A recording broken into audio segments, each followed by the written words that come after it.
நான் சட்டமன்ற உறுப்பினராக இருந்த பொழுதும் சரி, நாடாளுமன்ற உறுப்பினராக இருந்தாலும் சரி, அமைச்சராக இருந்த பொழுதும் சரி, முதலமைச்சராக இருந்த பொழுதும் சரி, பல்வேறு நிகழ்ச்சியிலே நான் கலந்து கொண்டிருக்கின்றேன். எவ்வளோ பாராட்டுகளுக்கும் எனக்கு தெரிவித்திருக்கின்றார்கள். ஆனால் இன்று நடக்கின்ற விவசாயிகள் ஒன்று கூடி நடத்துகின்ற நன்றி அறிவிப்பு நிகழ்ச்சி தான் என் வாழ்நாளிலே கிடைக்கப்பெற்ற பாக்கியமாக நான் கருதுகின்றேன்.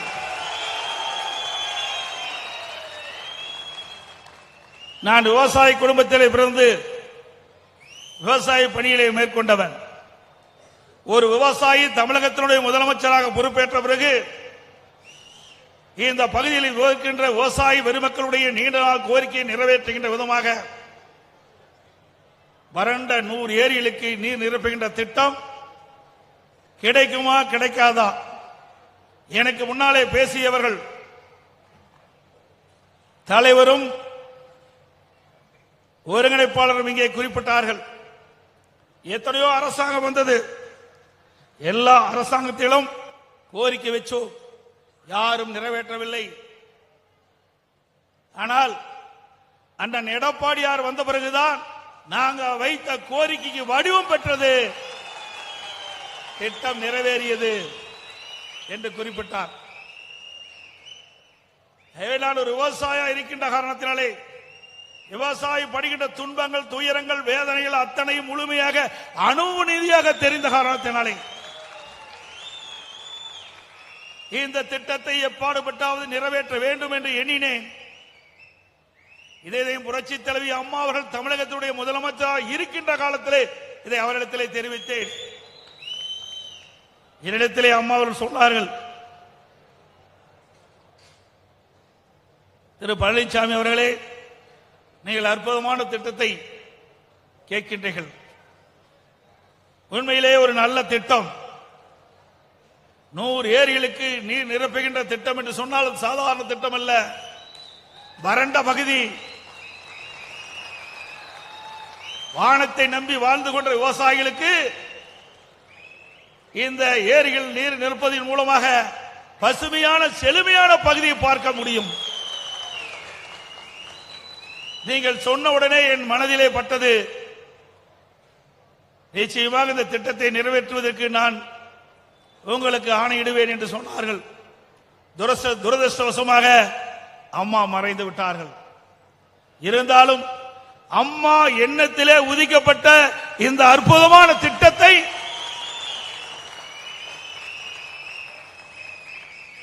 நான் நிறைவேற்ற வேண்டும் என்று எண்ணினேன். உடனடியாக பொதுப்பணித்துறை அதிகாரிகளை அழைத்தேன். வேகமாக துரிதமாக நாம் செயல்பட வேண்டும் என்று சொன்னால் 4 சட்டமன்ற தொகுதிக்கு உட்பட்ட பகுதியிலே 100 ஏரிகள் இருக்கின்றன. மேட்டூர் சட்டமன்ற தொகுதி, ஓமலூர் சட்டமன்ற தொகுதி, சங்ககிரி சட்டமன்ற தொகுதி, எடப்பாடி சட்டமன்ற தொகுதி, 4 சட்டமன்ற தொகுதியில் இருக்கின்ற வறண்ட பகுதியில் இருக்கின்ற அந்த ஏரிகளில் நீர் நிரப்புகின்ற திட்டம். கண்ணு கருத்தமாக செயல்படுங்கள், எந்த ஏரியும் விடுபடக்கூடாது என்று ஆணையிட்டேன். வேகமாக துரிதமாக செயல்படுவதற்கு அனைத்து வசதிகளும் அரசு செய்து கொடுக்கப்படும் என்ற உத்தரவாதத்தை அவர்களுக்கு அளித்தேன். அதன்படி நம்முடைய அதிகாரிகள் வேகமாக துரிதமாக இந்த பணியை மேற்கொண்டார்கள். இது சாதாரண பணி அல்ல. மேட்டூர் அணையிலிருந்து நீர் ஏற்றின் மூலமாக அந்த நீரை எடுத்து இந்த 4 சட்டமன்ற தொகுதியில் இருக்கின்ற 100 ஏரிகளுக்கு நீர் நிரப்பப்பட வேண்டும். அதற்கு நம்முடைய பொறியாளர்கள் இரவென்றும் பகலென்றும் பாராமல், அதுவும் நம்முடைய சொந்த மாவட்டம், ஆகவே அவர்கள் அக்கறையோடு செயல்பட்டார்கள். ஒவ்வொரு மாதமும் நான் அதிகாரிகளை அழைத்து பேசுவேன், எந்த அளவுக்கு இந்த திட்டம் நிறைவேற்றிக் கொண்டிருக்கின்றது. ஒவ்வொரு மாதத்திலும் இந்த 100 ஏரி திட்டத்திற்கு என்ன நடவடிக்கை மேற்கொண்டீர்கள் என்று அவ்வப்போது அதிகாரிகளை அழைத்து அழைத்து பேசி பேசி வேகப்படுத்தி துரிதப்படுத்தி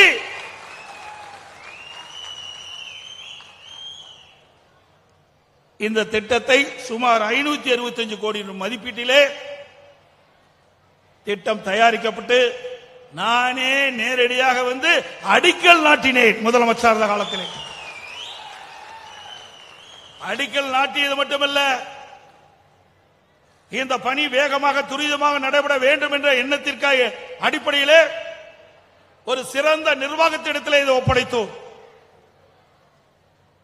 குறித்த காலத்திலே இந்த பணி முடிக்கப்பட வேண்டும் என்ற அடிப்படையிலே ஒப்பந்ததாரர் நியமிக்கப்பட்டார். நியமிக்கப்பட்டவுடன் அவரும் வேகமாக துரிதமாக செயல்பட்டார். இதே எம் காளிப்பட்டி பகுதியில் நானே நேரடியாக வந்து முதலாக இந்த திட்டத்தை துவக்கி வைத்தேன். திட்டத்தை கொண்டு வந்ததும் நாம் தான், திட்டத்துக்கு அடிக்கல் நாட்டினதும் நாம தான், திட்டத்திற்கு நிதி ஒதுக்கீடு நாம தான். திட்டத்தை முதலாக முதற்கட்ட பணியை முடிக்கப்பட்டு முதலாக திட்டத்தை திறந்து வைத்ததும் அதிமுக அரசாங்கம் தான். யாரோ ஏதோ பேசுவார்கள். பேசுவது எளிது, செய்வது கடினம். இன்னும் சில ஏரிகள் விடுபட்டு விட்டதாக நம்முடைய விவசாய பெருமக்கள் தெரிவித்தார்கள். எங்கெங்கெல்லாம் இந்த 100 ஏரி திட்டத்திற்கு அருகிலே இருக்கின்ற ஏரிகள் விடுபட்டதிலோ அதையெல்லாம் அதிமுக அரசு வந்தவுடன் அந்த ஏரிகளுக்கும் நீர் நிரப்பப்படும்.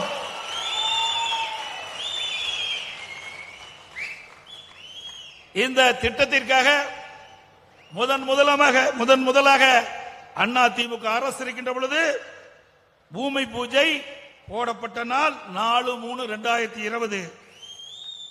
ஒரு பகுதி முதலாக அந்த திட்டத்தை துவக்கினால் 26/2/2021. இதில் சுமார் 100 ஏரிகள் நாம் கணக்கிட்டோம். பிறகு சர்வே செய்த பொழுது ஊராட்சி ஒன்றியத்தின் கீழ் பராமரிக்கப்பட்ட ஏரிகள், சில ஏரிகள் பட்டா நிலத்திலே இருந்தது. அதனால் அந்த ஏரியை தவிர்த்து மீதி ஏரிகளுக்கெல்லாம் நீர் நிரப்புகின்ற ஒரு பணியை நாம் செய்தோம். அதிமுக ஆட்சி இருக்கின்ற பொழுது சுமார் 70% பணிகள் நிறைவேற்றப்பட்டன. 70% பணிகள் அதிமுக ஆட்சி காலத்திலே நிறைவேற்றப்பட்டது. எஞ்சிய 30% பணிகள் சில இடத்திலே நில எடுப்பு பணி. சில விவசாயிகள் தங்களுடைய நிலத்தை கொடுக்க மறுத்தார்கள். சில விவசாயிகள் நீதிமன்றம் சென்றார்கள். அதனால் சற்று காலதாமதம் ஏற்பட்டது. பிறகு ஆட்சி மாற்றம் 2021 வந்தது. ஆட்சிக்கு வந்தவர்கள் துரிதமாக வேகமாக இந்த திட்டத்தை நிறைவேற்றப்பட்டிருந்தால் ஒரே ஆண்டில் இந்த திட்டத்தை நிறைவேற்றிருக்கலாம். ஆனால் அனைத்து இந்திய அண்ணா திராவிட முன்னேற்ற கழக ஆட்சியிலே கொண்டு வர திட்டம் என்ற ஒரே காரணத்திற்காக இதுவரை 42 மாத காலம் திராவிட முன்னேற்ற கழகம் ஆட்சிக்கு வந்து காலம் கடந்து விட்டது.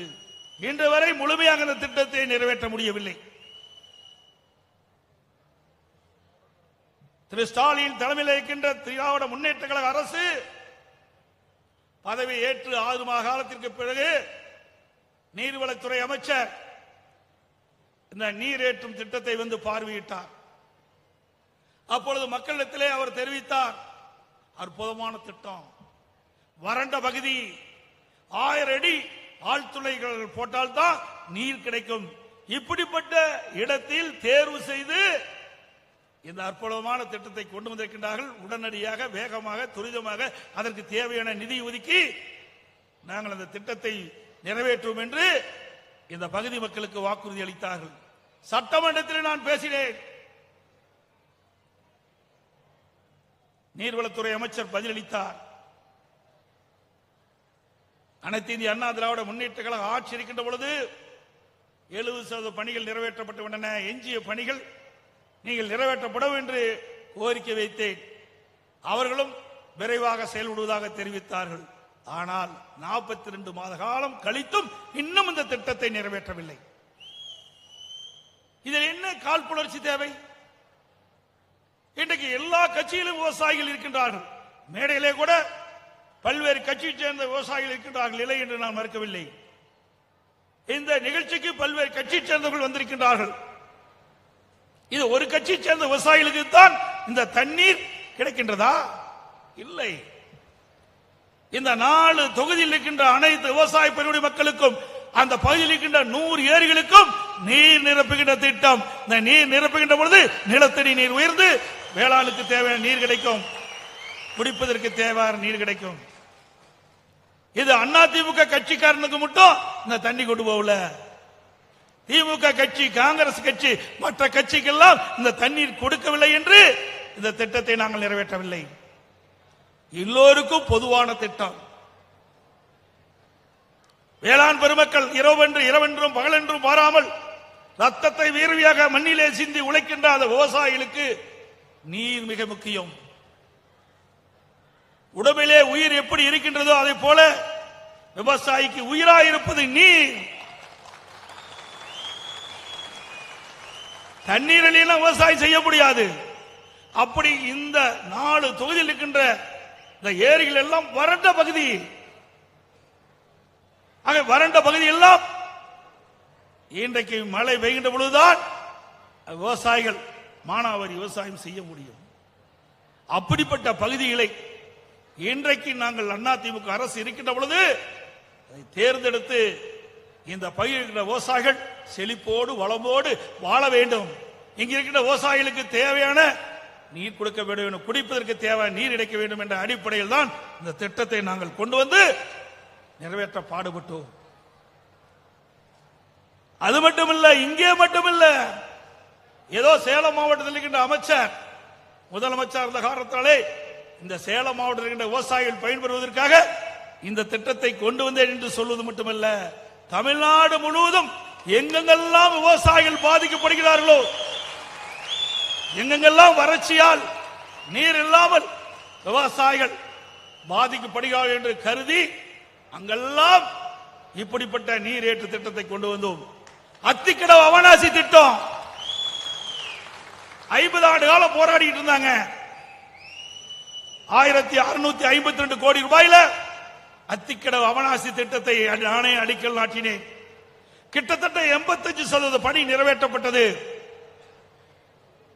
அதற்கு பிறகு ஆட்சி மாற்றம் 2021 திரு ஸ்டாலின் தலைமையிலே திமுக அரசாங்கம் ஏற்பட்டது.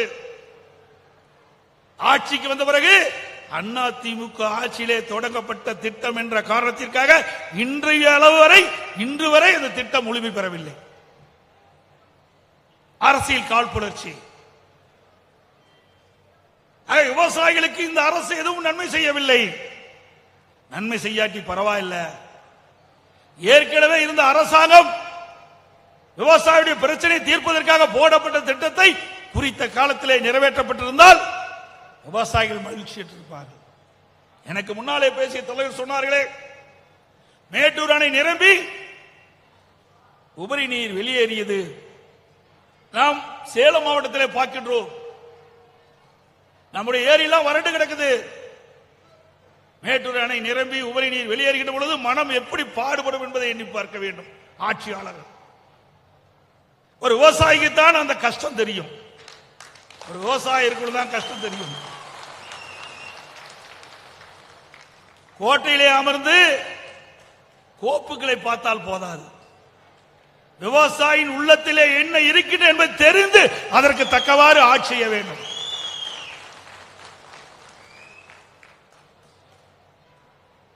இன்றைக்கு உபரி நீரை அதை முறையாக பயன்படுத்தியிருக்கலாம். இந்த அரசு நினைத்திருந்தால், திராவிட முன்னேற்ற அரசு நினைத்திருந்தால் ஒரே ஆண்டில் இந்த 100 ஏரி நிரப்பும் திட்டத்தை நிறைவேற்றி இன்றைக்கு அனைத்து ஏரிகளிலும் நீர் நிரப்பப்பட்டிருக்கும். இதுவரை சுமார் 46 ஏரிகள் தான் நிரப்பப்பட்டிருக்கின்றன. இன்னும் எஞ்சி 33 ஏரிகள் பாக்கி இருக்கின்றன. இது எப்பொழுது நிறைவேற்றுவார்கள்? சந்தேகம் விவசாயிகளிடத்திலே எவ்வித சந்தேகத்துக்கும் இடமில்லை. மீண்டும் அதிமுக ஆட்சி மலரும், இந்த திட்டம் நிறைவேற்றப்படும். அது மட்டுமல்ல, நம்முடைய மாவட்ட செயலாளர் அறிவித்த இளங்கோவன் அவர்களும், இங்கே வந்திருக்கின்ற கெங்கவல்லி சட்டமன்ற உறுப்பினர், ஆத்தூர் சட்டமன்ற உறுப்பினர், ஏற்காடு சட்டமன்ற உறுப்பினர் கோரிக்கை வச்சுக்கிட்டே இருக்கிறாங்க. உங்க பகுதியில் மட்டும் நீரேற்றின் மூலமாக அந்த ஏரிகளை நிரப்புகிறீர்களே, எங்கள் பகுதியில் இருக்கின்ற விவசாயிகளும் கேட்கின்றார்கள், அங்கேயும் அங்கு இருக்கின்ற ஏரிகளை நிரப்ப வேண்டும் என்று கேட்டார்கள். அதற்கும் விடிவு காலம் பிறக்கும் அதிமுக ஆட்சியில்.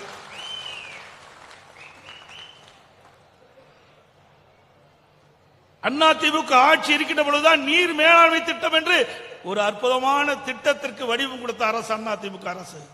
ஓய்வு பெற்ற தலைமை பொறியாளர்கள், கண்காணிப்பு பொறியாளரை நியமித்து எங்கெங்கெல்லாம் மழை காலத்தில் பெய்கின்ற நீர் உபரியாக வெளியேறி கடலில் கலக்கின்றது, அதையெல்லாம் கணக்கிட்டு அங்காங்கே தடுப்பணை கட்ட வேண்டும் என்று உத்தரவை பிறப்பித்தோம்.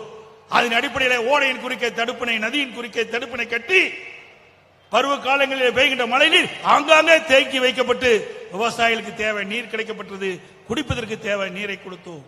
அதன் ஒரு பகுதியாக மாண்பு அம்மா இருக்கின்ற பொழுதே ஆதனூர் குமாரமங்கலம் நிறைவேற்றப்பட்டது. இன்று வரை அந்த அரசு தண்ணீர் தேக்கவில்லை. வேண்டுமென்றே திட்டமிட்டு விவசாயிகளுக்கு அநீதி அளிக்கின்ற அரசு இந்த அரசு. சுமார் 450 கோடி ரூபாயிலே அந்த திட்டத்தை நாம் நிறைவேற்றி கொடுத்திருக்கின்றோம். இன்னும் அங்கே தண்ணீரை தேக்கவில்லை.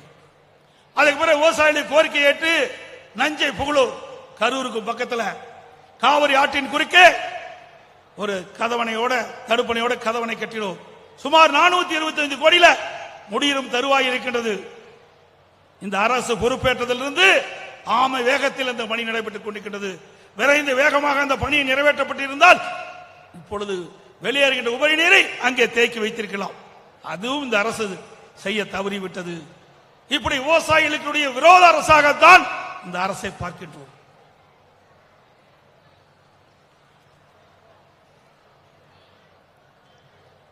அது மட்டுமல்ல, 50 ஆண்டு காலம் காவிரி நதிநீர் பிரச்சனை தீர்க்கப்படல. புரட்சி தலைவர் காலத்திலிருந்து அம்மா காலத்து வரைக்கும் சட்ட போராட்டம் நடத்தினாங்க.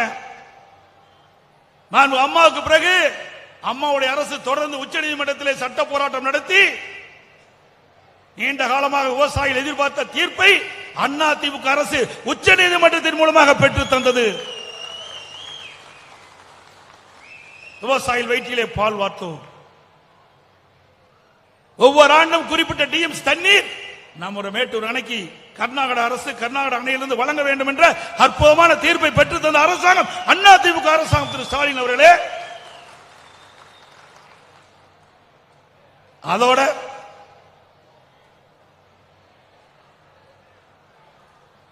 முக்கொம்புல அந்த கதவணை உடைஞ்சு போச்சு. உடனடியாக அதற்கு தேவையான நிதி ஒதுக்கி அந்த அணையை கட்டி கொடுத்தோம். இப்ப இந்த திமுக ஆட்சிக்கு வந்த பிறகுதான் திறந்திருக்கிறாங்க. சிந்திச்சு பாருங்க, அணை கட்டியது நாம், திறந்தது திமுக. நாம் பெற்ற பிள்ளைக்கு பெயர் வைக்கின்றதா ஸ்டாலினுடைய வேலை. நாம் பெற்ற பிள்ளைக்கு பெயர் வைக்கின்ற நிலையில தான் ஸ்டாலின் இருக்கிறார். எல்லா திட்டமும் இன்றைக்கு கொண்டு வந்த திட்டங்கள், பெரும்பாலான திட்டங்கள் அண்ணா திமுக ஆட்சியிலே நிறைவேற்றப்பட்ட திட்டங்கள் என்பதை நாட்டு மக்கள் அறிய வேண்டும்.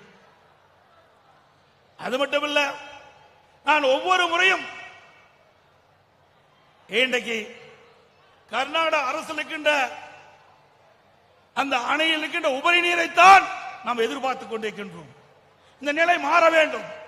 அதற்காக அதிமுக தேர்தல் அறிக்கையிலே குறிப்பிட்டிருந்தோம். 2021 சட்டமன்ற பொதுத் தேர்தலின் போது அம்மா கண்ட கனவை நிறைவேற்ற வேண்டும் என்பதற்காக கோதாவரி காவிரி இணைப்பு திட்டம் நிறைவேற்றப்படும் என்று நாங்கள் அறிவிப்பு கொடுத்தோம்.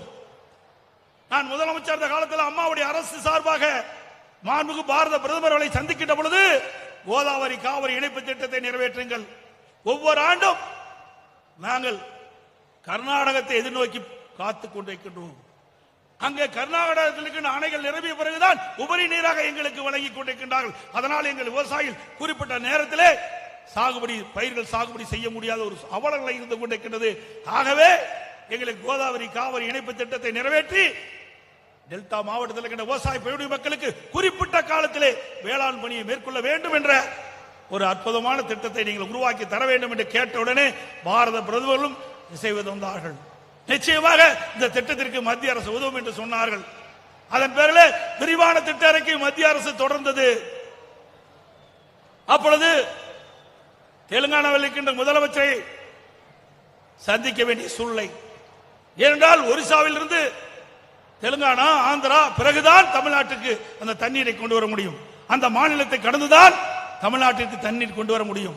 அந்த நிலையிலே அம்மாவுடைய அரசு அமைச்சரவையில் இடம்பெற்றிருக்கிற அருமை சகோதரர் எஸ்பி வேலுமணி அவர்களும் திரு ஜெயக்குமார் அவர்களையும் தெலுங்கானா முதலமைச்சரை சந்தித்து ஆதரவு கேட்டோம்.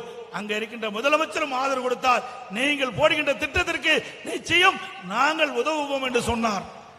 அதே போல ஆந்திரா முதலமைச்சர் அவர்களையும் 2 அமைச்சர்களையும் போய் சந்தித்து பேசினார்கள்.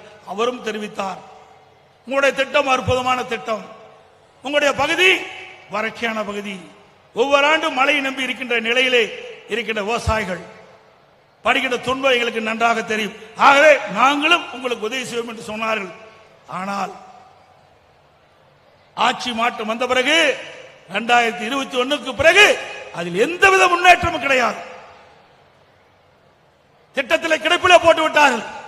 மத்திய அரசும் இந்த திட்டத்தை செயல்படுத்துவதற்கு இசைவை கொடுத்தது. 2 மாநில அரசும் தங்கள் மாநிலத்திலிருந்து இந்த நீரை கொண்டு செல்வதற்கு தேவையான உதவிகளை செய்வோம் என்று நமக்கு உத்தரவாதம் கொடுத்தார்கள்.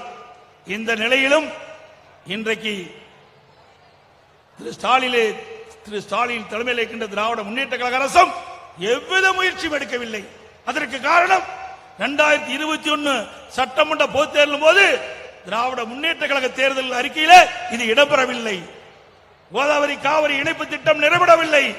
அதனால் இந்த திட்டத்தை நாம் கொண்டு வருவதற்கு முயற்சி செய்தால் அண்ணா திமுகவுக்கு நல்ல பெயர் வந்துவிடும் என்று எண்ணி இந்த திட்டத்திலே கிடப்பிலே போட்டு விட்டார்கள்.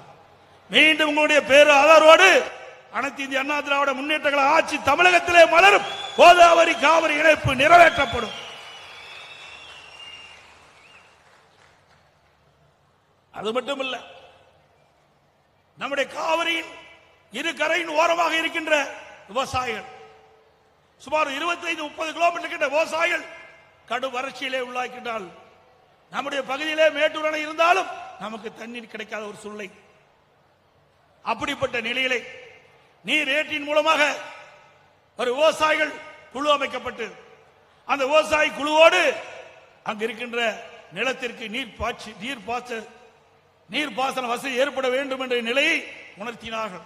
அதன் அடிப்படையிலே பல்வேறு குழுக்களுக்கு அனுமதி கொடுத்து இன்றைக்கு காவிரியில் இருக்கின்ற நீர் அந்த மேலான பகுதிக்கும் நீர் ஏற்றின் மூலமாக நீரை கொண்டு சென்று அற்புதமான விவசாயம் செய்து கொண்டிருக்கின்றார்கள் இன்றைக்கு விவசாயிகள். இதெல்லாம் ஒரு அற்புதமான திட்டம். எல்லாவற்றுக்கும் மேலாக எனக்கு முன்னாலே பேசியவர்கள் கூட குறிப்பிட்டார்கள், குடிமராமத்து திட்டம். நான் ஒரு விவசாயம் இருக்கின்ற காரணத்தினாலே பல ஆண்டுகளாக ஏரி குளம் குட்டையெல்லாம் தூர் வாராமல் இருந்தது. அதனால் பெய்கின்ற மழை நீர் ஓரளவு தான் தேங்க முடியுது, மற்றெல்லாம் உபரி நீராக வெளியேறி விடுகிறது. ஆகவே பல ஆண்டு காலமாக தூர் வாராமல் இருந்த ஏரி எல்லாம் கணக்கிட்டோம். பொதுப்பணித்துறையின் சார்பாக 14,000 ஏரிகள் தமிழகத்திலே இருக்கின்றன. உள்ளாட்சி துறையின் மூலமாக 26,000 ஏரி குளம் குட்ட ஊராட்சி ஒன்றியத்தின் கீழ் வருகிறது. இத்தனை ஏரிகளும் தூர்வார வேண்டும் என்று கணக்கிடப்பட்டு குடிமராமத்து திட்டம் என்ற அற்புதமான திட்டத்தை கொண்டு வந்து முதல் கட்டமாக அண்ணா திமுக ஆட்சி இருக்கின்ற வரைக்கும் சுமார் 6,211 ஏரிகள் இந்த திட்டத்தின் வாயிலாக எடுத்துக் கொள்ளப்பட்டு முழுக்க முழுக்க விவசாய பங்களிப்போடு குடிமராமத்து திட்டத்தை நிறைவேற்றினோம். இந்த குடிமராமத்து திட்டத்திலே விவசாயிகள் தங்களுடைய நிலத்திற்கு தேவையான வண்டல் மண்ணை அங்கங்கே இருக்கின்ற ஏரிகள் மூலம் அள்ளி அவருடைய நிலத்திற்கு இயற்கை உரமாக பயன்படுத்திக் கொள்ளலாம்.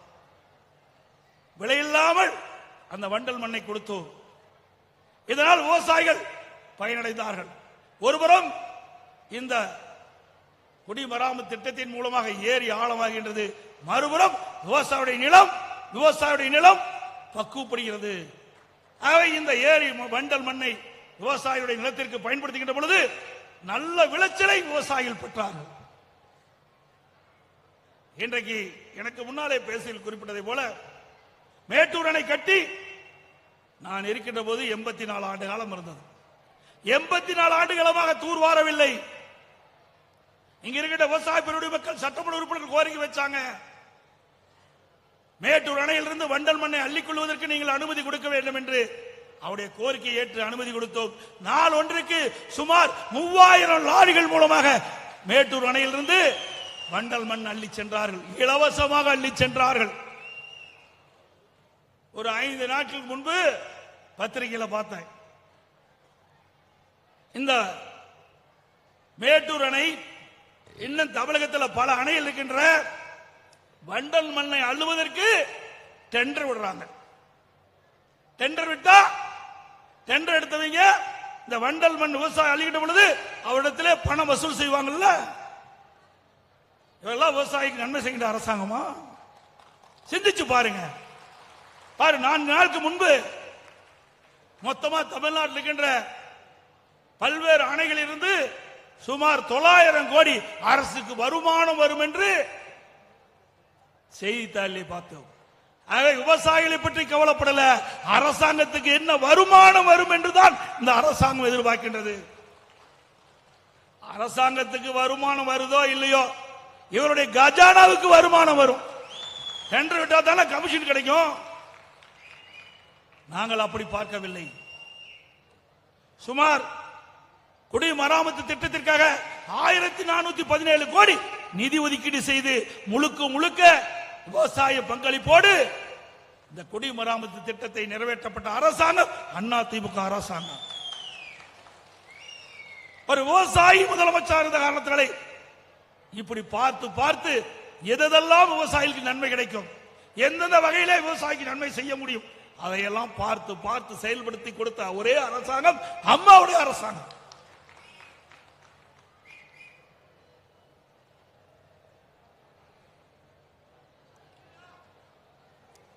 ஸ்டாலின் ஏதோ பேசிக் கொண்டிருக்கின்றார், சிந்தித்து பார்க்க வேண்டும். டெல்டா மாவட்டம் பொன் விளைகின்ற பூமி, நமக்கு ஜீவநதி காவிரி நதிநீர். இந்த காவிரி நதிநீர் மூலமாகத்தான் டெல்டா மாவட்டத்தில் இருக்கின்ற விவசாயிகள் அதிகமான நெல்லை விளைவித்து நம்முடைய தமிழ்நாட்டில் இருக்கின்ற மக்களுக்கும் மற்ற வெளி மாநிலத்தில் இருக்கின்ற மக்களுக்கும் அந்த நெல்லை விநியோகம் செய்கின்றார்கள். அங்க அந்த டெல்டா மாவட்டம் பாலைவனமாகின்ற ஒரு சூழ்நிலை ஏற்பட்டு விட்டது திமுக ஆட்சியிலே. திரு ஸ்டாலின் அவர்கள் முதலமைச்சர் இருந்த காலகட்டத்தில் ஹைட்ரோ கார்பன் மீத்தேன் அந்த திட்டத்திற்கு புரிந்துணர்வு ஒப்பந்தம் போட்டவர் திரு ஸ்டாலின். நான் முதலமைச்சர் இருந்த காலகட்டத்தில் பல்வேறு விவசாய அமைப்புகள் போராட்டம் நடத்தினாங்க. ஹைட்ரோ கார்பன் மீத்தேன் போன்ற திட்டத்திற்கு எங்களுடைய சொந்த நிலத்தை அரசு எடுக்கக்கூடாது, தொடர்ந்து போராட்டம். அங்க இருக்கின்ற டெல்டா மாவட்டத்தில் இருக்கின்ற அமைச்சர் பெருமக்கள், சட்டமன்ற உறுப்பினர்கள், விவசாய குடிமக்கள் என்னை சந்தித்து இதற்கு ஒரு தீர்வு காணுங்கள் என்று சொன்னார்கள். நான் ஒரு விவசாயி இருந்த காரணத்தினாலே, அந்த விவசாயிகள் படுகின்ற துன்பத்தை நான் உணர்ந்த காரணத்தினாலே அதற்கு ஒரு தீர்வு காண வேண்டும் என்ற அடிப்படையிலே பாதுகாக்கப்பட்ட வேளாண் மண்டலத்தை உருவாக்கி கொடுத்தேன். டெல்டா மாவட்டத்தில் இருக்கின்ற பொன் விளைகின்ற பூமியை பாதுகாத்த அரசாங்கம் அதிமுக அரசாங்கம். திரு ஸ்டாலின் அவர்களே, நீங்கள் அந்த விளைநிலை திரு ஸ்டாலின் அவர்கள் அமைச்சராக இருந்த காலத்திலே விவசாயியுடைய நிலைகளை பறிக்கப்பட்டு தனியாருக்கு தாரை வார்க்க முற்பட்டீர்கள்.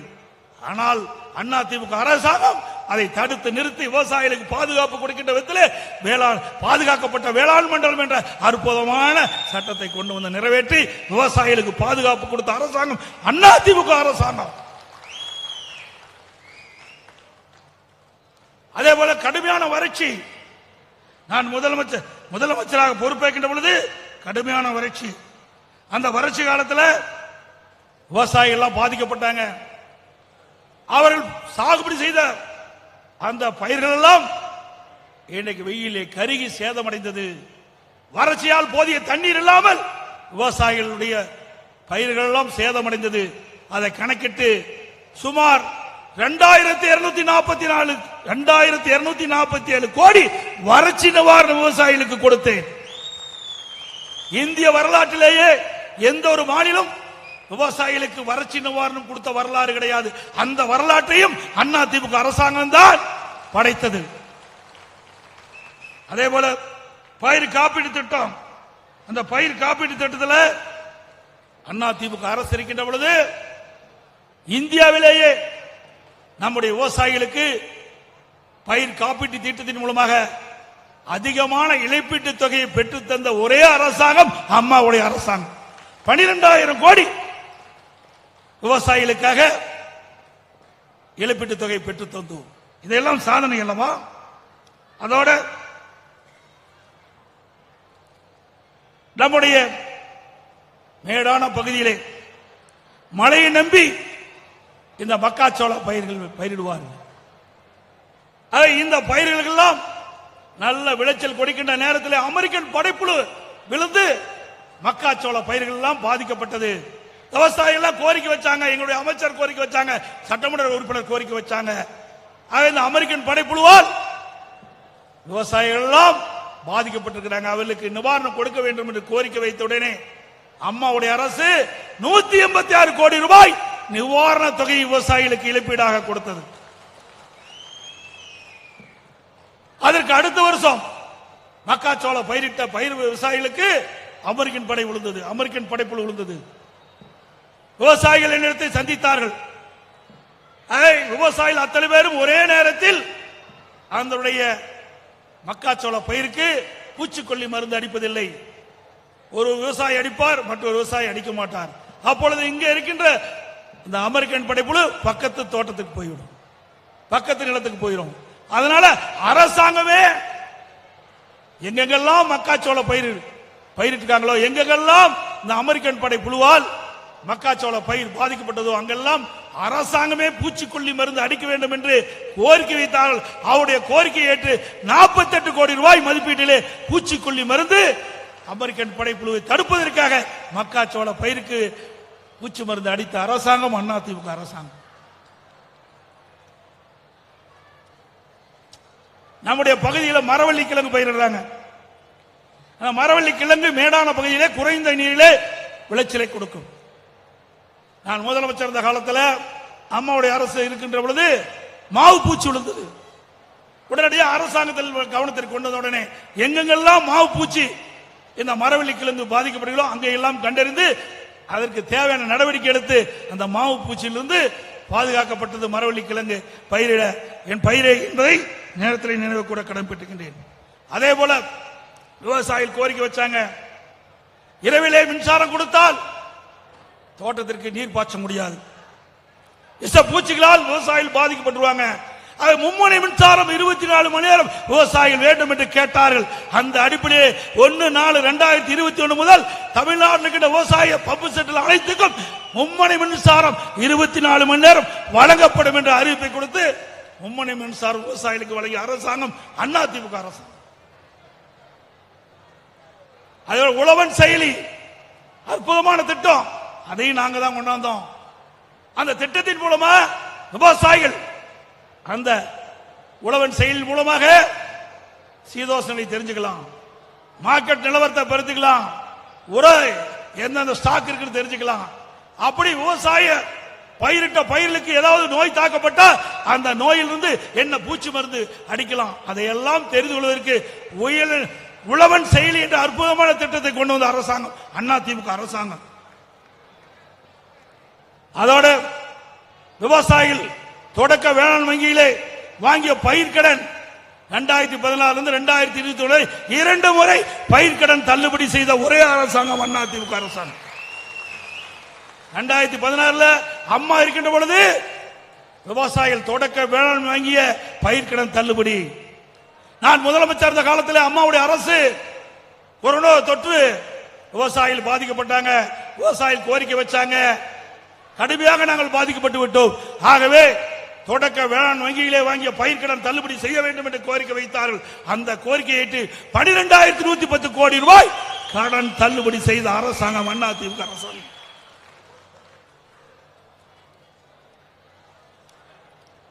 இப்படி பல திட்டங்களை கொண்டு வந்து நிறைவேற்றப்பட்ட அரசு அதிமுக அரசு. அதோட இன்றைய அரசாங்கம் டெல்டா மாவட்டத்தில் உரம் கிடைக்கல. அதிமுக அரசு இருக்கின்ற பொழுது உழவு மானியம், உர மானியம், நடவுமானி என்று நிறைய கொடுத்து விவசாயிகளை ஊக்குவிச்சோம். இந்த ஆட்சியில் எதுவுமே கிடைக்கல. கடந்த 3 ஆண்டு காலமாக டெல்டா மாவட்டத்திலே குறுவை சாகுபடி செய்த அந்த விவசாயிகளுக்கு பயிர் காப்பீட்டு திட்டத்தை இடம்பெறாத காரணத்தினாலே கடந்த ஆண்டு குறுவை சாகுபடி செய்த விவசாயிகள் கிட்டத்தட்ட 2 லட்சம் ஏக்கருக்கு மேல குறுவை சாகுபடி செய்த விவசாயிகள் எல்லாம் கருகி, தண்ணீர் இல்லாமல் கருகி சேதமடைந்தது. பயிர் காப்பீட்டு திட்டத்தில் இடம்பெறாத காரணத்தினாலே அந்த இழப்பீட்டு தொகை பெற முடியல. திமுக ஆட்சியில இப்படிப்பட்ட அவல ஆட்சி தான் இன்றைக்கு நடைபெற்றுக் கொண்டிருக்கின்றது. அண்ணா திமுக ஆட்சி இருக்கின்ற பொழுது விவசாயி தொழிலாளிக்கு விலையில்லா கறவை மாடுகள் கொடுத்தோம், விலையில்லா ஆடுகள் கொடுத்தோம், விலையில்லா கோழி கொடுத்தோம். கிராம பொருளாதார மேம்பாடு அடைய வேண்டும் என்பதற்காக விவசாயிகளையும் பார்த்தோம், விவசாய தொழிலாளிகளையும் பார்த்தோம். விவசாய தொழிலாளிக்கு பசு வீடுகளை கொடுத்தோம், பிரதமர் வீடு திட்டத்தின் கீழ் வீடுகளை கட்டி கொடுத்தோம். இப்படி பல திட்டத்தை கொண்டு வந்த அரசாங்கம் அண்ணா திமுக அரசாங்கம் என்பதை நேரத்திலே சுட்டிக்காட்ட விளைகின்றேன். எல்லாவற்றுக்கும் மேலாக நம்முடைய விவசாயிகள், விவசாய தொழிலாளிகள் இன்றைக்கு விவசாயத்தினுடைய உபதொழிலாக இருப்பது கால்நடை வளர்ப்பு. அந்த கால்நடை வளர்ப்பு சிறப்பாக இருக்க வேண்டும். அந்த கால்நடை வளர்க்கின்ற விவசாயிகளும் சரி, விவசாய தொழிலாளிக்கும் இரட்டிப்பு வருமானம் கிடைக்க வேண்டும் என்பதற்காக அண்ணா திமுக அரசு இருக்கின்ற பொழுது, அம்மா அரசு இருக்கின்ற பொழுது நம்முடைய கெங்கவள்ளி சட்டமன்ற தொகுதிக்கு உட்பட்ட தலைவாசலிலே சுமார் 1000 கோடி ரூபாய் மதிப்பீட்டிலே 1022 ஏக்கர்ல பிரம்மாண்டமான கால்நடை பூங்காவை கட்டி கொடுத்தோம். இன்று வரை அந்த கட்டிடத்தை திறக்கவில்லை. அங்க இருக்கின்ற கால்நடை மருத்துவக் கல்வியை நான் திறந்தேன். ஆனா அங்க இருக்கின்ற ஆராய்ச்சி நிலையத்தை இதுவரைக்கும் திறக்கல. வேண்டுமென்றே திட்டமிட்டு அண்ணா திமுக ஆட்சியிலே தொடங்கப்பட்ட திட்டம் என்ற ஒரே காரணத்திற்காக முழுக்க முழுக்க மாநில நிதியிலிருந்து சுமார் 1000 கோடி ரூபாய் செலவு செய்து இந்த கால்நடை பூங்காவை கட்டிய அண்ணா திமுக அரசாங்கத்தில் அந்த திட்டத்தை இன்னும் கிடப்பிலே போட்டு வைத்திருக்கிறார். இந்த விதத்தில் விவசாயிகள் உங்களுக்கு எதிரானவர்களா? இந்த கால்நடை பூங்காவை, கால்நடை ஆராய்ச்சி நிலையத்தை துவக்கப்பட்டிருந்தால் இன்றைக்கு நிறைய விவசாயிகள் பயன்பெற்றிருப்பார்கள். சிந்தித்து பாருங்கள். நான் அமெரிக்கா சென்றிருந்தேன். அங்க பப்போலோ கால்நடை, அந்த கால்நடை வளர்த்துக்கிட்ட இடத்துக்கு போனேன், கால்நடை பால் பண்ணைக்கு போனேன். அங்க அந்த பப்போலோ பால் பண்ணையில ஒரு பசு ஒரு நாளைக்கு 65 லிட்டர் பால் கொடுக்குது. 65 லிட்டர் பால் கொடுக்குது. அதை எண்ணினேன். நம்முடைய விவசாயிகள் வளர்க்கின்ற பல்வேறு இன பசுக்கள் ஒரு நாளைக்கு 15 லிட்டருக்கு மேல கிடைக்கிறது இல்ல. அதே இன்றைக்கு வெளிநாட்டுக்கின்ற பசுக்களையும் நம்முடைய பசுக்களையும் இணைந்து இன்றைக்கு கலப்பின பசுக்களை உருவாக்கி இந்த ஆராய்ச்சி நிலையத்தின் மூலமாக நம்முடைய விவசாயிகளுக்கு இலவசமாக கொடுத்தா சுமார் 35 லிட்டர் ஒரு பசுக்கு பால் கறக்கும். எவ்வளவு அற்புதமான திட்டத்தை, அந்த திட்டத்தை முடக்கி வச்சிருக்கிறாங்க இந்த அரசாங்கம். மீண்டும் அண்ணா திமுக அரசு வருகின்ற பொழுது இந்த திட்டத்தை துவக்கி இங்க இருக்கின்ற விவசாயிகளுடைய தமிழகத்தில் இருக்கின்ற அனைத்து விவசாயிகளுக்கும் கலப்பின பசுக்களை கொடுத்து அவருடைய வருமானத்தை அதிகரிக்கின்ற நிலையை நாங்கள் உருவாக்குவோம். இன்னைக்கு ஏதோ பேசுகிறார் திரு ஸ்டாலினும் உதயநிதி ஸ்டாலினும். இன்னைக்கு மதில இருக்கின்ற எய்ம்ஸ் மருத்துவமனை கட்டல, ஒரு செங்கலை தூக்கிட்டு ஊர் ஊரா சுத்துறைய, பல லட்சம் செங்கல்ல கட்டி முடிக்கப்பட்டு 2 ஆண்டு காலம் ஆகிட்ட கால்நடை பூங்காய் திறப்பதற்கு உங்களுக்கு என்ன கைவிழிக்குதா? எவ்வளவு நேரம் ஆகும்? காணொலி காட்சி மூலமா ஒரு 10 நிமிஷத்துல திறத்தரலாம். திறக்கிறதுக்கு மனம் இல்லை. திரு ஸ்டாலின் அவர்களே, வருகின்ற தேர்தலிலே உங்களுக்கு தகுந்த பதிலடி இந்த மக்கள் கொடுப்பார்கள்.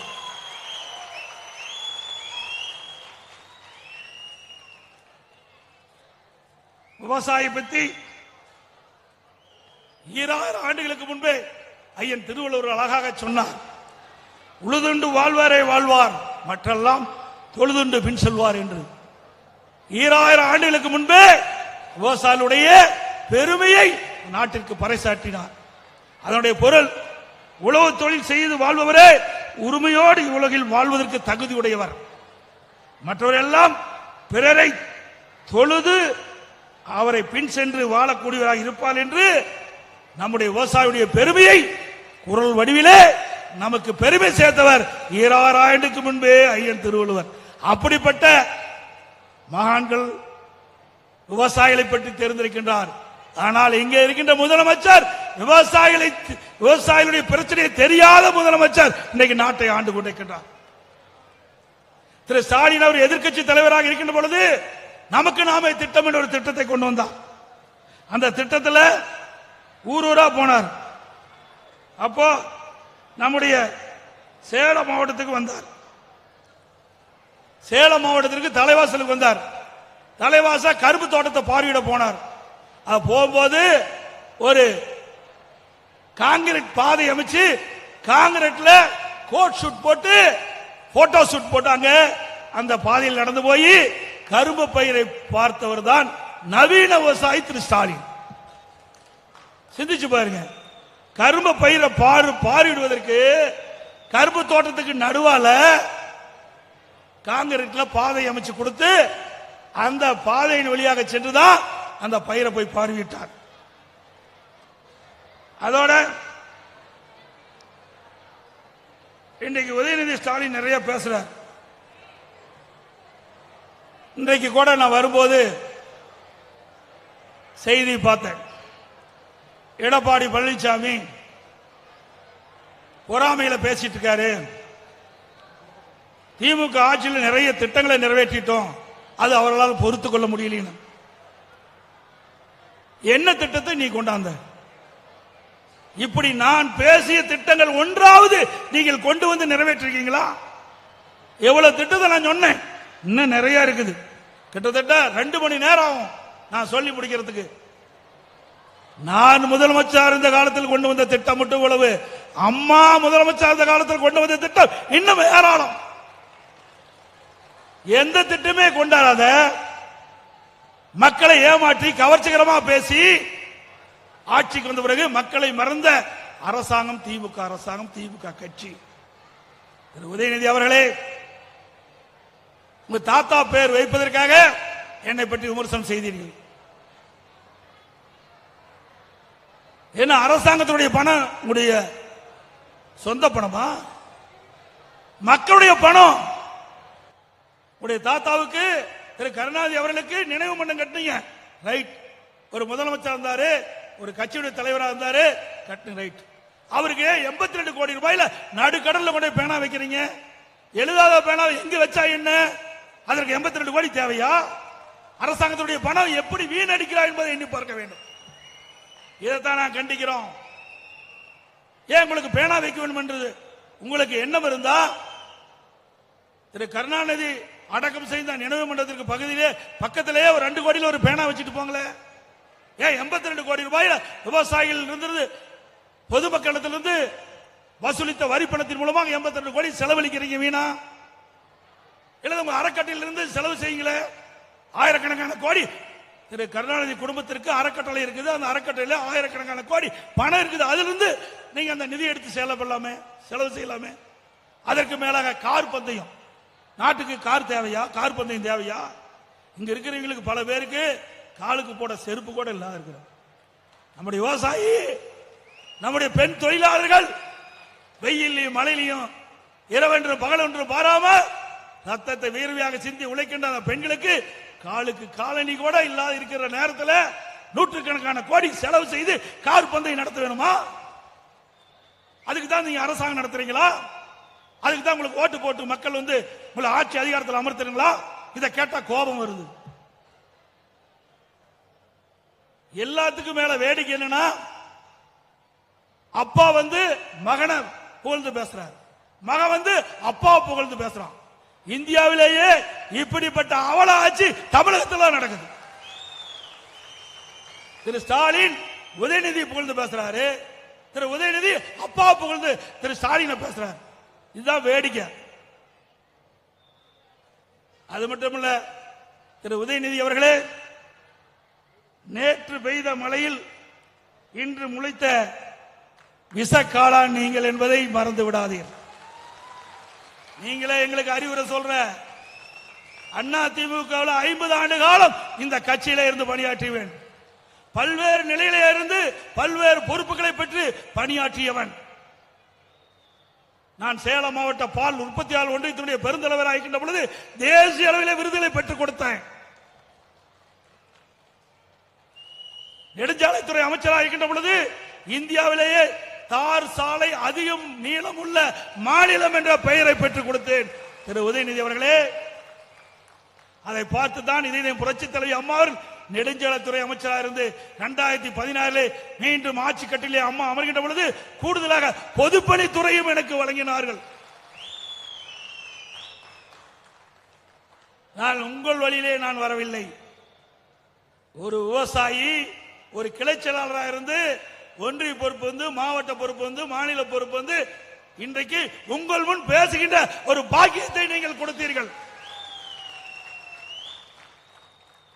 நீங்க அப்படியா வந்த திரு கருணாநிதி முதலமைச்சர், பிறகு அவருடைய மகன் திரு ஸ்டாலின் முதலமைச்சர், இப்போ திரு உதயநிதி, திரு கருணாநிதி பேரன் திரு ஸ்டாலினுடைய மகன் துணை முதலமைச்சர். எந்த தகுதியின் அடிப்படையிலே உங்களுக்கு பொறுப்பு கிடைக்கப்பட்டது? என்ன திமுக உழைத்து விட்டீர்கள்? எத்தனை முறை திராவிட முன்னேற்ற கழக போராட்டத்தில் கலந்து கொண்டு சிறை சென்றீர்கள்? எவ்வளவு பேர் உங்களுடைய கட்சியிலே இரவென்றும் பகலென்றும் பாராமல் அந்த கட்சிக்காக உழைத்து அந்த கட்சியை வளர்த்து இருக்கிறார்களே, அவர்களெல்லாம் உங்களுக்கு கண்ணுக்கு தெரியவில்லையா? திரு கருணாநிதி குடும்பத்திலே ஆண் வாரிசுகளுக்கு ஆட்சி அதிகாரத்தில் இடம் உண்டு, பெண் வாரிசுகளுக்கு அதுவும் கிடையாது. ஆகவே உதயநிதி அவர்களே, திரு ஸ்டாலின் அவர்களே, நாவடக்கம் தேவை. நான் உழைப்பால் உயர்ந்திருக்கின்றேன், உழைப்பால் உயர்ந்திருக்கின்றேன். உங்களை போல் உங்களுடைய தந்தையுடைய அடையாளத்தால் நான் பதவிக்கு வரவில்லை. ஸ்டாலின் அவர்களே, உதயநிதி அவர்களே, உங்களுடைய தந்தை ஸ்டாலின், உதயநிதிக்கு தாத்தா, இரண்டு பேரும் இந்த அடையாளத்தை வைத்துத்தான் உங்களுக்கு இந்த பொறுப்பிலே இருந்து கொண்டிருக்கிறேன் என்பதை மறந்து விடாதீர்கள். நாவடக்கம் தேவை. வேண்டுமென்றே திட்டமிட்டு எப்பொழுது பார்த்தாலும் எங்களை விமர்சனம் செய்து கொண்டிருந்தால் அதற்கு தக்க பதிலடி தொடர்ந்து கொடுப்போம். நீ செல்வ செழிப்பிலே வந்தவருக்கு உங்களுக்கு இவ்வளவு திமிர் இருந்தா உழைப்பவனுக்கு எவ்வளவு திமிர் இருக்கும்? ஆகவே முதலமைச்சர் என்ற பொறுப்பு மிக உயர்ந்த பொறுப்பு, துணை முதலமைச்சர் என்ற பொறுப்பு உயர்ந்த பொறுப்பு. அந்தருக்கு கண்ணீத்தோடு நடந்து கொள்ளுங்கள். உங்களுக்கு ஒரு வாய்ப்பு கிடைத்திருக்கின்றது. ஏதோ கொல்லைப்புறத்தின் வழியாக ஆட்சிக்கு வந்து விட்டீர்கள். ஆட்சிக்கு வந்த பிறகு மக்களுக்கு என்ன சேவை செய்ய வேண்டும் என்று எண்ணி பாருங்கள். அதெல்லாம் கிடையாது. குடும்பத்துக்கு சேவை செய்யதான் திரு கருணாநிதி குடும்பம் இருந்துட்டு இருக்குது. திராவிட முன்னேற்ற கழகத்தில் இருக்கின்ற நிதியமைச்சராக இருந்த பள்ளிவேல் தியாகராஜன் அவர்கள் ஒரு ஆடியோவில் குறிப்பிட்டார், திரு உதயநிதி அவர்களும் திரு சபரீசன் அவர்களும் 30,000 கோடி பணத்தை வைத்துக் கொண்டு என்ன செய்வது என்று தடுமாறிக் கொண்டிருக்கிறார் என்று அந்த ஆடியோ செய்தி. அந்த பணத்தை காப்பாற்றுவதற்கு தான் இன்றைக்கு பாரதிய ஜனதா கட்சியோடு கைகோர்த்துக் கொண்டிருக்கின்றீர்கள். கூட்டணியிலே இருப்பது காங்கிரஸ் கட்சி, கூட்டணியிலே திமுக இருப்பது காங்கிரஸ் கட்சியோடு. அண்மையிலே கருணாநிதியுடைய 100ஆண்டு விழா நாணய வெளியீட்டு விழா, யாரை கூட்டிட்டு வரீங்க? பாரதிய ஜனதா கட்சி சேர்ந்த அங்க இருக்கின்ற மத்திய அமைச்சர் கூட்டிட்டு வந்து நாணயத்தை வெளியிடுறீங்க. இரட்டை வேடம் போடுகின்ற ஒரே கட்சி திமுக கட்சி தான். ஏன்னா அந்த பணத்தை பாதுகாக்க வேண்டுமல்ல. இன்னொன்னு சொல்றார் திரு உதயநிதி இன்னைக்கு பேசும்போது, ரெய்டை கண்டு எடப்பாடி பழனிசாமி பயந்துட்டாரு. ரெய்டை கண்டு நான் பயந்துகிட்டு. நல்லா சிந்திச்சு பாருங்க. அண்மையிலே ஒரு ரெய்டு நடந்தது, தவறுதலா பத்திரிகையிலே போட்டிருந்தாங்க. உடனடியா நம்முடைய மாவட்ட இளங்கோவன் அவர்கள் அந்த பத்திரிகை மீது வழக்கு போட்டுகிறோம். அந்த தவறான செய்தி வச்சுக்கிட்டு நீங்க பேச வேண்டாம். அது மட்டும் இல்லாம என் மீது உங்களுடைய கட்சியை சேர்ந்த ஒரு பொறுப்பாளர் நீதிமன்றத்திலே வழக்கு தொடர்ந்தார். உச்சநீதிமன்றம் வரை சென்றது.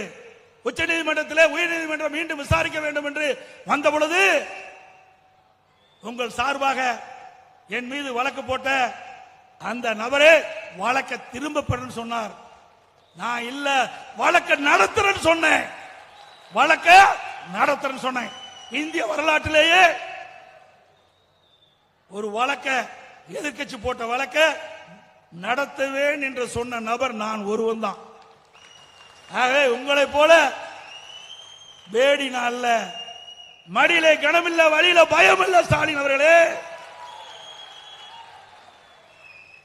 நீதியரசர் சொன்னார், ஏன் வழக்கு போட்டவங்களே வாபஸ் வர்றாங்களே, ஏன் நீங்க வாபஸ் வாங்க மாட்டேன்னு கேட்டார். ஏன் நீங்க நடத்துறீங்கன்னு கேட்டார். நான் சொன்னேன், இதுவரைக்கும் பேசின பேச்செல்லாம் மக்கள் கேட்டாங்க. எடப்பாடி பழனிசாமி நெடுஞ்சாலை துறையில ஒரு குறிப்பிட்ட தொகையை ஊழல் செய்திருக்கான்னு சொன்னாங்களே, அதெல்லாம் மறைஞ்சு போயிருமா? ஆகவே நீதிமன்றத்தின் முன்பாக நான் நிரபராதி என்று தீர்ப்பை வழங்குவதற்கு நான் கேஸை நடத்துறேன் சொன்னேன். அதே போல கேஸ் நடத்தினேன், நிரபராதி என்று வெளியிலே வந்தேன். இதே ஸ்டாலின் மீது அதிமுக அரசு இருக்கின்ற பொழுது புதிய தலைமைச் செயலக கட்டிடம் கட்டப்பட்டது. அதிலே 230 கோடி ரூபாய்க்கு டெண்டர் விட்டாங்க. ஆனா ஒப்பந்ததாரருக்கு கொடுக்கப்பட்ட நிதி சுமார் 410 கோடி. சுமார் 410 கோடி. புதிய தலைமைச் செயலகம் கட்டியதே ஊழல் இருக்கிறது என்று வழக்கு தொடர்ந்தோம். இந்த ஆட்சிக்கு வந்த பிறகு அந்த வழக்கை வாபஸ் பெற்றவர் இன்றைய முதலமைச்சர் ஸ்டாலின் அவர்கள். உங்களை போல பேடி அல்ல, துணிவோடு எதிரும் எதிர்கொள்ளக்கூடிய சக்தி அதிமுக காரனுக்கு இருக்குது. திரு ஸ்டாலின் அவர்களே, இன்றைக்கு எல்லா துறையிலும் ஊழல் நடந்து கொண்டிருக்கிறது. ஊழல் நடக்காத துறையே இல்லை.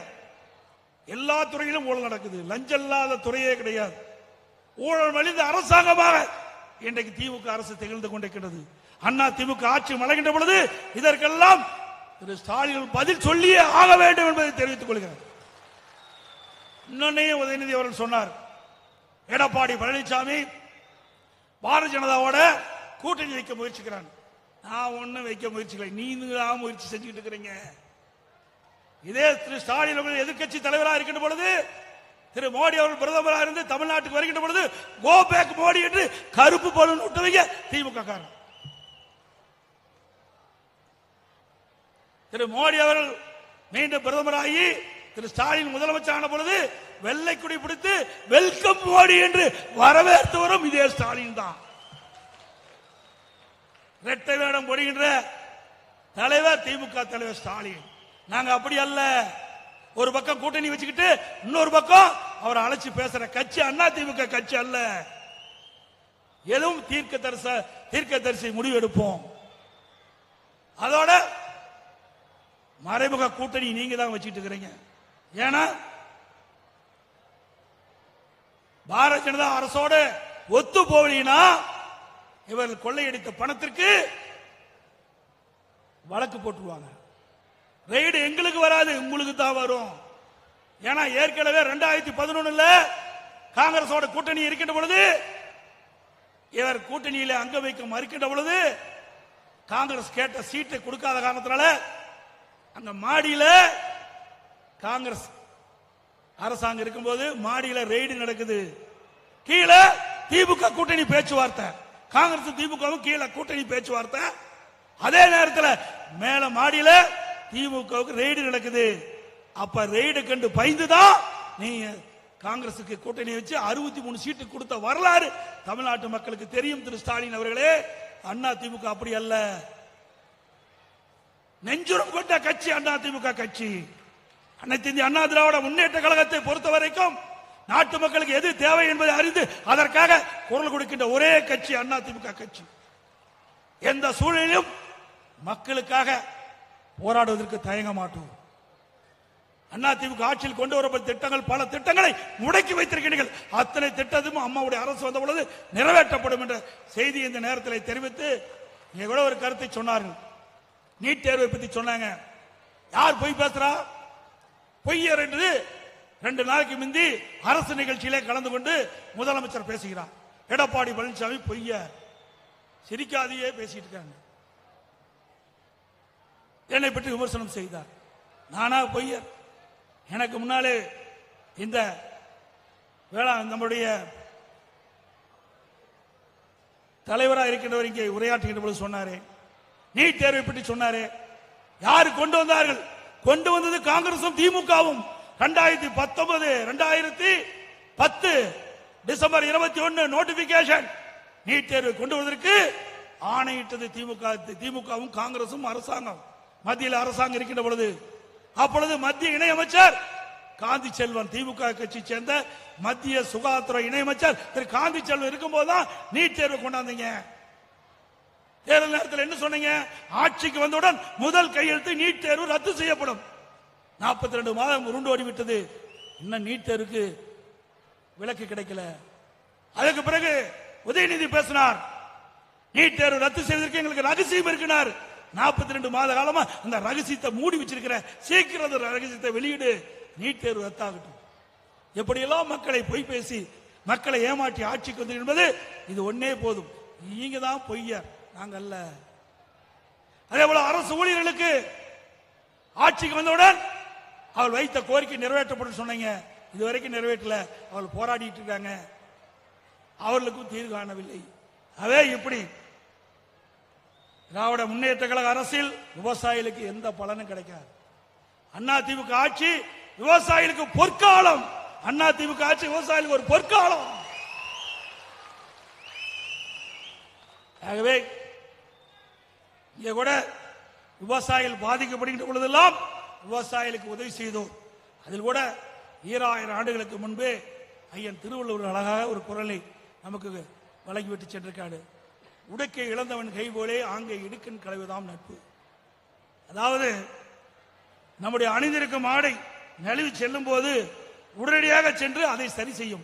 அதே போல இயற்கை சீற்றத்தால் விவசாயிகள் பாதிக்கப்படுகிற பொழுது அம்மாவுடைய அரசு தானாக வந்து உதவி செய்யும். அப்படிப்பட்ட அரசாங்கம் அதிமுக அரசாங்கம், விவசாயிகளுடைய அரசாங்கம். இரவு பகல் பாராமல் உழைக்கின்ற அந்த விவசாயிகளுக்கு அதிமுக எப்பொழுதும் துணை இருக்கும். நாட்டு மக்களுக்கு உணவளிக்கின்றவன் விவசாயி. எது இருந்தாலும் இல்லாவிட்டாலும் வாழ்ந்து விடலாம், தண்ணீரும் நமக்கு உணவும் இல்லாவிட்டால் வாழ முடியாது. அந்த இரண்டும் கிடைப்பதற்கு அதிமுக எப்பொழுதும் உங்களுக்கு துணை நிற்கும் என்று சொல்லி நம்முடைய விவசாய பெருநிலை மக்கள் நம்முடைய மாவட்டத்திலே மிக பிரம்மாண்டமான இந்த 100 ஏரி திட்டத்தை நிறைவேற்றி கொடுத்ததுக்கு நன்றி தெரிவித்து எனக்கு இந்த அற்புதமான பாராட்டுகளையும் தெரிவித்த இங்கே மேடையில் வீட்டுகின்ற அத்தனை பல்வேறு அமைப்பை சேர்ந்த அனைத்து விவசாய பிரதிகளுக்கும் எனது மனமார்ந்த நன்றி. இந்த நிகழ்ச்சிக்கு வந்துள்ள அனைத்து விவசாயிகளுக்கும் என்னுடைய மனமார்ந்த நன்றி. வணக்கம்.